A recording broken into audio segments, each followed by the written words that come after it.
Journalists like CNN's Andrew Cuomo worried about journalist safety, but where were they when protesters were putting Trump supporters throughout the campaign and on Inauguration Day through a lot of threats and a lot of fearful situations?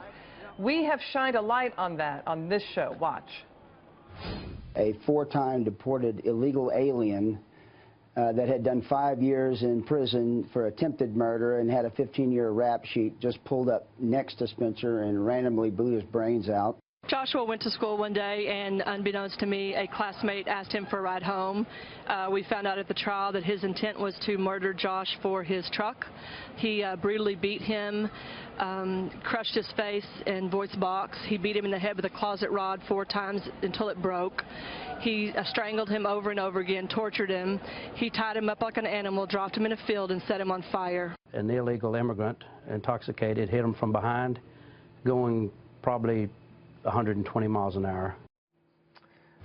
So those are the victims' families of victims who've been killed or assaulted and attacked by illegal immigrants. We've got that story for you. We also have this story for you. We've got Trump supporters attacked. One of them, my next guest, had her coat slashed by rioters on Inauguration Day. And she's now asking, where's the outrage from the media when these left-wing rioters put her and others in harm's way? With me now, Emily Woodyard. Again, her coat slashed by inauguration rioters. Did they ever catch who did that? No, and I think it's going to be impossible to catch the person. They basically just came up behind me and ran their hands down my back. They either had razor blades between their fingers or the gloves that have razor blades on them. So it's going to be very difficult to ever find the person. My husband was in front of me where the majority of the protesters were.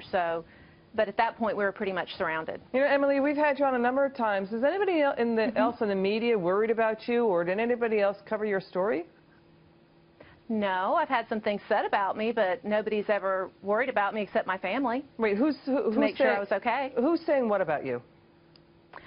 Just people from my community and people that know my family members saying I'm a bigot, I'm a racist, I'm many things that I never knew I was. So you say you've been dealing with comments like that and violence from the left for decades. Can you explain that to the viewer?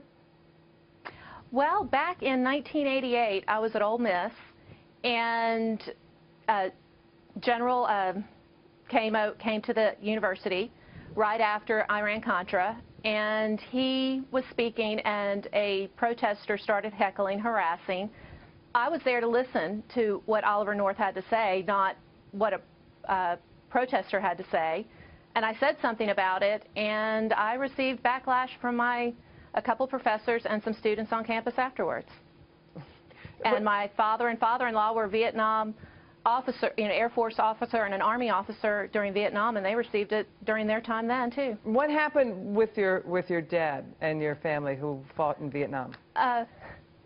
My dad would tell us stories of he would have to go through the airport in uniform, and a bunch of protesters would follow him screaming "War Pig" and "Baby Killer" and every other horrible thing you can think of. And if you knew my father, you'd know that was the furthest thing from the truth.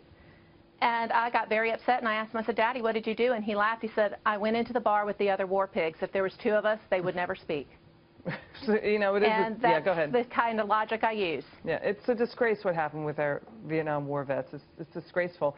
Very Emily, much I so. like your reaction to this. We had about 214 people now indicted on rioting charges from those Inauguration Day riots. They face prison time and hefty fines. Does that help heal any wounds for you?